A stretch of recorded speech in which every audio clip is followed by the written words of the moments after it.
Levez-vous et écoutez, fils de Jacob. Écoutez, Israël, votre père. Ruben. Toi, mon premier-né, ma force et les prémices de ma vigueur, supérieur en dignité et supérieur en puissance, impétueux comme les eaux. Tu n'auras pas la prééminence, car tu es monté sur la couche de ton père. Tu as souillé ma couche en y montant.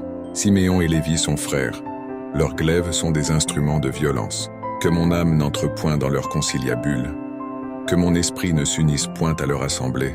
Car dans leur colère, ils ont tué des hommes. Et dans leur méchanceté, ils ont coupé les jarrets des taureaux. Maudite soit leur colère, car elle est violente, et leur fureur, car elle est cruelle. Je les séparerai dans Jacob, et je les disperserai dans Israël. Juda, tu recevras les hommages de tes frères. Ta main sera sur la nuque de tes ennemis. Les fils de ton père se prosterneront devant toi. Juda est un jeune lion. Tu reviens du carnage, mon fils. Il ploie les genoux, il se couche comme un lion, comme une lionne. Qui le fera lever? Le sceptre ne s'éloignera point de Juda, ni le bâton souverain d'entre ses pieds, jusqu'à ce que vienne le Shilo, et que les peuples lui obéissent. Il attache à la vigne son âne, et au meilleur cep le petit de son ânesse. Il lave dans le vin son vêtement, et dans le sang des raisins son manteau. Il a les yeux rouges de vin, et les dents blanches de lait. Zabulon habitera sur la côte des mers. Il sera sur la côte des navires, et sa limite s'étendra du côté de Sidon. Issachar est un âne robuste qui se couche dans les étables.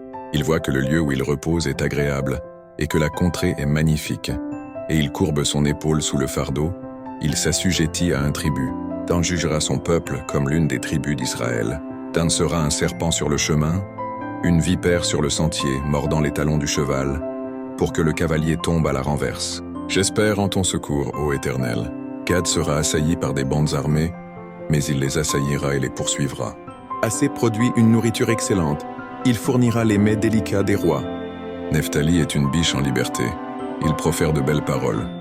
Joseph est le rejeton d'un arbre fertile. Le rejeton d'un arbre fertile près d'une source. Les branches s'élèvent au-dessus de la muraille. Ils l'ont provoqué, ils ont lancé des traits. Les archers l'ont poursuivi de leur haine. Mais son arc est demeuré ferme, et ses mains ont été fortifiées par les mains du puissant de Jacob.